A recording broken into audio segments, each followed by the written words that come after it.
ವೀಕ್ಷಕರೆಲ್ಲರಿಗೂ ಮಂಗಳ ಮಹಾಗೋಚರ ವಿಶೇಷ ಕಾರ್ಯಕ್ರಮಕ್ಕೆ ಸ್ವಾಗತ.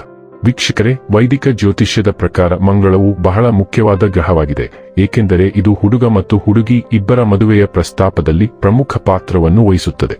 ವೈದಿಕ ಜ್ಯೋತಿಷ್ಯದಲ್ಲಿ ಮಾಂಗಲಿಕ ದೋಷವು ಬಹಳ ಪ್ರಸಿದ್ಧವಾಗಿದೆ. ಆದ್ದರಿಂದ ಹುಡುಗರು ಮತ್ತು ಹುಡುಗಿಯರಿಬ್ಬರ ಜಾತಕವನ್ನು ಮದುವೆಯ ಪ್ರಸ್ತಾಪವನ್ನು ಅಂತಿಮಗೊಳಿಸಲು ಕೇಳಲಾಗುತ್ತದೆ, ಏಕೆಂದರೆ ಈ ದೋಷವು ವ್ಯಕ್ತಿಯ ವೈವಾಹಿಕ ಜೀವನದಲ್ಲಿ ಅಡೆತಡೆಗಳು, ಬ್ರೇಕಪ್, ವಿವಾದಗಳು ಮತ್ತು ವಿಚ್ಛೇದನವನ್ನು ಉಂಟುಮಾಡಬಹುದು. ಮಂಗಳವು ಬಯಕೆ, ಕ್ರಿಯೆ, ಶಕ್ತಿ, ಉತ್ಸಾಹ, ಯುದ್ಧ, ಆಕ್ರಮಣಶೀಲತೆ, ಲೈಂಗಿಕತೆ ಮತ್ತು ಪ್ರತಿಪಾದನೆಯ ಗ್ರಹವಾಗಿದೆ. ಮಂಗಳವು ಮೇಷ ರಾಶಿ ಮತ್ತು ವೃಶ್ಚಿಕ ರಾಶಿಯ ಅಧಿಪತಿಯಾಗಿದ್ದು ಕರ್ಕಾಟಕದಲ್ಲಿ ದುರ್ಬಲನೆಂದು ಪರಿಗಣಿಸಲ್ಪಟ್ಟಿದ್ದಾನೆ. ಮಕರ ರಾಶಿಯಲ್ಲಿ ಉಚ್ಚನಾಗಿರುತ್ತಾನೆ. ಕಾಲಪುರುಷ ಕುಂಡಲಿಯಲ್ಲಿ ಮೊದಲ ಮತ್ತು 8ನೇ ಮನೆಗಳನ್ನು ಆಳುತ್ತದೆ. ಮಂಗಳನು ಜನ್ಮ ಪಟ್ಟಿಯಲ್ಲಿ ಕಿರಿಯ ಸಹೋದರನನ್ನು ಪ್ರತಿನಿಧಿಸುತ್ತಾನೆ. ಮಂಗಳವು ಸ್ನಾಯು ವ್ಯವಸ್ಥೆ, ಎಡಕಿವಿ, ಮುಖ ಮತ್ತು ತಲೆ, ಮೂತ್ರಕೋಶ, ಮೂಗು, ರುಚಿಯ ಪ್ರಜ್ಞೆ, ಗರ್ಭಾಶಯ, ಮೂತ್ರಪಿಂಡ ಮತ್ತು ದೇಹದ ರಕ್ತ ಪರಿಚಲನೆಯನ್ನು ಪ್ರತಿನಿಧಿಸುತ್ತದೆ. ಮಂಗಳ ಗ್ರಹದ ಬಲವಾದ ಪ್ರಭಾವದ ಅಡಿಯಲ್ಲಿ ಜನಿಸಿದ ಸ್ಥಳೀಯರು ಕೆಂಪು ಛಾಯೆಯೊಂದಿಗೆ ಬಿಳಿ ಮೈಬಣ್ಣವನ್ನು ಹೊಂದಿರುತ್ತಾರೆ. ಸ್ಥಳೀಯರು ಎತ್ತರ ಮತ್ತು ಸದೃಢರಾಗಿರುತ್ತಾರೆ ಮತ್ತು ಮುಖದ ಮೇಲೆ ಮೊಡವೆಗಳು, ದುಂಡಾದ ಕಣ್ಣುಗಳು ಮತ್ತು ಉಳಿದವು ಕಿರಿದಾಗಿರುತ್ತದೆ ಮತ್ತು ಮೂಳೆಗಳು ಕೆಂಪು ಮೂಳೆ ಮಜ್ಜೆಯಿಂದ ತುಂಬಿರುತ್ತವೆ. ಮಂಗಳ ಗ್ರಹವನ್ನು ಯುದ್ಧ, ಸೈನ್ಯ, ಉತ್ಸಾಹ, ಶೌರ್ಯಕ್ಕೆ ಕಾರಣ ಎಂದು ಪರಿಗಣಿಸಲಾಗುತ್ತದೆ. ತಂತ್ರಜ್ಞಾನ, ವಿದ್ಯುತ್, ಹೋರಾಟಗಳಲ್ಲಿ ಇದರ ಪಾತ್ರವಿದೆ. ಜಾತಕದಲ್ಲಿ ಮಂಗಳ ಶುಭ ಸ್ಥಾನದಲ್ಲಿದ್ದಾಗ ಅದು ಶುಭ ಫಲಿತಾಂಶಗಳನ್ನು ನೀಡುತ್ತದೆ. ಮತ್ತೊಂದೆಡೆ ಅದರ ಸ್ಥಾನವು ಅಶುಭವಾಗಿದ್ದರೆ ಫಲಿತಾಂಶಗಳು ಸಹ ಒಂದೇ ಆಗಿರುತ್ತವೆ. ವರ್ಷ 2026 ಜನವರಿ ತಿಂಗಳಿನ 16ನೇ ತಾರೀಕಿನ ದಿನ ಬೆಳಿಗ್ಗೆ 4:27 ಸೈನ್ಯ, ಯುದ್ಧ, ಧೈರ್ಯ ಮತ್ತು ಉತ್ಸಾಹವನ್ನು ಪ್ರತಿನಿಧಿಸುವ ಗ್ರಹವಾದ ಮಂಗಳ ಮಕರ ರಾಶಿಯಲ್ಲಿ ಪ್ರವೇಶಿಸುವನು. ಮಂಗಳವು ಫೆಬ್ರವರಿ ತಿಂಗಳಿನ 23ನೇ ತಾರೀಕಿನವರೆಗೆ ಇಲ್ಲಿಯೇ ಇರುತ್ತದೆ. ಮಕರ ರಾಶಿಯಲ್ಲಿ ಮಂಗಳನ ಸಂಚಾರವು ಸುಮಾರು 1.5 ರಿಂದ 2 ವರ್ಷಗಳಿಗೊಮ್ಮೆ ಸಂಭವಿಸುತ್ತದೆ.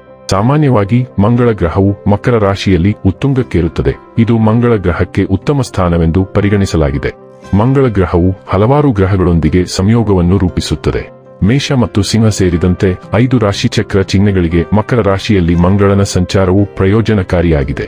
ಕೆಲವು ರಾಶಿಚಕ್ರ ಚಿಹ್ನೆಗಳು ಮಕರ ಸಂಕ್ರಾಂತಿಯ ನಂತರ ಪ್ರಯೋಜನಗಳನ್ನು ಅನುಭವಿಸಲು ಪ್ರಾರಂಭಿಸುತ್ತವೆ ಮತ್ತು ಜೀವನದ ಹಲವು ಕ್ಷೇತ್ರಗಳಲ್ಲಿ ಅನುಕೂಲಗಳನ್ನು ನೋಡುತ್ತವೆ.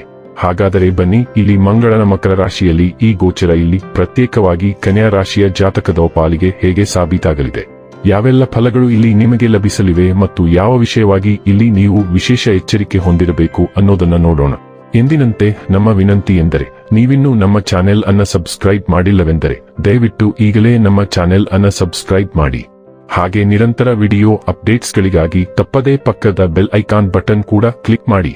ವೀಕ್ಷಕರೇ, ಕನ್ಯಾ ರಾಶಿಯಲ್ಲಿ ನಿಮ್ಮ 3ನೇ ಮತ್ತು 8ನೇ ಮನೆಗಳ ಅಧಿಪತಿ ಮಂಗಳ ಈಗ ನಿಮ್ಮ 5ನೇ ಮನೆಗೆ ಪ್ರವೇಶಿಸುತ್ತಿದ್ದಾನೆ. ಪರಿಣಾಮವಾಗಿ ಮಕರ ರಾಶಿಯಲ್ಲಿ ಮಂಗಳನ ಸಂಚಾರದ ಸಮಯದಲ್ಲಿ ನೀವು ಆರ್ಥಿಕ ನಷ್ಟ ಮತ್ತು ಸಮಸ್ಯೆಗಳನ್ನು ಎದುರಿಸಬೇಕಾಗುತ್ತದೆ.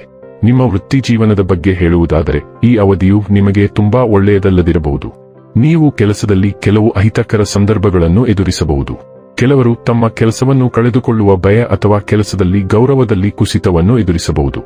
ಇದಲ್ಲದೆ ಈ ಅವಧಿಯಲ್ಲಿ ಮೇಲಧಿಕಾರಿಗಳಿಂದ ಮೆಚ್ಚುಗೆ ಪಡೆಯುವುದು ಕಷ್ಟಕರವಾಗಿರುತ್ತದೆ. ಹೆಚ್ಚಿನ ಲಾಭವನ್ನು ಗಳಿಸಲು ಸಾಧ್ಯವಾಗುವುದಿಲ್ಲ.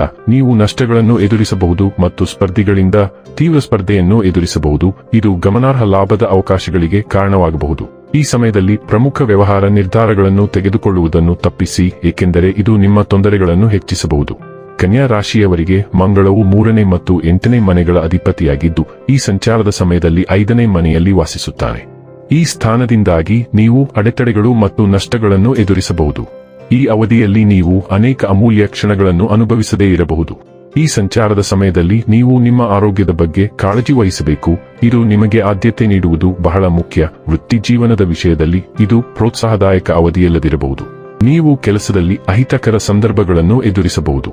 ನಿಮ್ಮಲ್ಲಿ ಕೆಲವರು ನಿಮ್ಮ ಕೆಲಸವನ್ನು ಕಳೆದುಕೊಳ್ಳಬಹುದು, ಕೆಲವರು ಖ್ಯಾತಿಯನ್ನು ಕಳೆದುಕೊಳ್ಳಬಹುದು ಅಥವಾ ನಿಮ್ಮ ಮೇಲಧಿಕಾರಿಗಳಿಂದ ನೀವು ನಿರೀಕ್ಷಿಸುವ ಮನ್ನಣೆಯನ್ನು ಪಡೆಯದಿರಬಹುದು. ಈ ಸಂಚಾರದ ಸಮಯದಲ್ಲಿ ನೀವು ವ್ಯವಹಾರದಲ್ಲಿ ತೊಡಗಿಸಿಕೊಂಡಿದ್ದರೆ ನಿಮಗೆ ಗಮನಾರ್ಹ ಲಾಭ ಗಳಿಸಲು ಸಾಧ್ಯವಾಗದಿರಬಹುದು ಮತ್ತು ನಷ್ಟದ ಸಾಧ್ಯತೆಯೂ ಇರಬಹುದು. ನೀವು ತೀವ್ರ ಸ್ಪರ್ಧೆಯನ್ನು ಎದುರಿಸಬಹುದು ಮತ್ತು ಈ ಸಮಯದಲ್ಲಿ ಪ್ರಮುಖ ಬೆಳವಣಿಗೆಗೆ ಅವಕಾಶಗಳು ಸೀಮಿತವಾಗಿರಬಹುದು. ಈ ಅವಧಿಯಲ್ಲಿ ನೀವು ಕಳಪೆ ವ್ಯವಹಾರ ನಿರ್ಧಾರಗಳನ್ನು ತೆಗೆದುಕೊಳ್ಳಬಹುದು ಮತ್ತು ನಿಮ್ಮನ್ನು ಕಠಿಣ ಪರಿಸ್ಥಿತಿಯಲ್ಲಿ ಕಾಣಬಹುದು. ಹಣಕಾಸಿನ ವಿಷಯದಲ್ಲಿ ಈ ಸಂಚಾರವು ದೊಡ್ಡ ಖರ್ಚುಗಳನ್ನು ತರಬಹುದು. ಭಾರೀ ಹಣಕಾಸಿನ ಬದ್ಧತೆಗಳಿಂದಾಗಿ ಸಾಲದ ಬಲೆಗೆ ಬೀಳುವ ಸಾಧ್ಯತೆಯಿದೆ. ಸಂಬಂಧಗಳ ವಿಷಯಕ್ಕೆ ಬಂದರೆ ನೀವು ಕಡಿಮೆ ಪ್ರೊಫೈಲ್ ಅನ್ನು ಕಾಯ್ದುಕೊಳ್ಳಬಹುದು ಮತ್ತು ನಿಮ್ಮ ಜೀವನ ಸಂಗಾತಿಯೊಂದಿಗೆ ನಿಕಟತೆಯನ್ನು ಬೆಳೆಸಿಕೊಳ್ಳಲು ಹೆಣಗಾಡಬಹುದು. ಆರೋಗ್ಯದ ದೃಷ್ಟಿಯಿಂದ ಈ ಸಾಗಣೆಯ ಸಮಯದಲ್ಲಿ ನೀವು ಜೀರ್ಣಕ್ರಿಯೆ ಸಮಸ್ಯೆಗಳು ಮತ್ತು ಹಸಿವಿನ ಕೊರತೆಯಿಂದ ಬಳಲಬಹುದು. ಕಿರಿಕಿರಿ ಉಂಟಾಗುವ ಸಾಧ್ಯತೆ ಇರುವುದರಿಂದ ನೀವು ಕಣ್ಣಿನ ತಪಾಸಣೆ ಮಾಡಿಸಿಕೊಳ್ಳುವುದನ್ನು ಸಹ ಪರಿಗಣಿಸಬೇಕು. ಇನ್ನು ಕೊನೆಯದಾಗಿ ಈ ದಿನಗಳಂದು ಮಾಡಿಕೊಳ್ಳಬೇಕಾದ ಉಪಾಯಗಳ ಕುರಿತು ನೋಡುವುದಾದರೆ ಭಾನುವಾರ ರುದ್ರ ದೇವರಿಗೆ ಯಜ್ಞ ಹವನ ಮಾಡಿ. ವೀಕ್ಷಕರೇ, ಇದಾಗಿತ್ತು ಕನ್ಯಾ ರಾಶಿಯ ಜಾತಕದವರ ಮಂಗಳ ಮಹಾಗೋಚರ ಮಾಹಿತಿ ಇಷ್ಟವಾದರೆ ವಿಡಿಯೋವನ್ನು ಲೈಕ್ ಮತ್ತು ಶೇರ್ ಮಾಡಿ. ಜೈ ಶ್ರೀರಾಮ್. ಕಾಮೆಂಟ್ ಬಾಕ್ಸ್ನಲ್ಲಿ ಬರೆಯಿರಿ. ಹಾಗೆ ಚಾನೆಲ್ ಸಬ್ಸ್ಕ್ರೈಬ್ ಮಾಡುವುದರ ಜೊತೆಗೆ ನಿರಂತರ ವಿಡಿಯೋ ಅಪ್ಡೇಟ್ಸ್ಗಳಿಗಾಗಿ ಪಕ್ಕದ ಬೆಲ್ ಐಕಾನ್ ಕ್ಲಿಕ್ ಮಾಡಿ.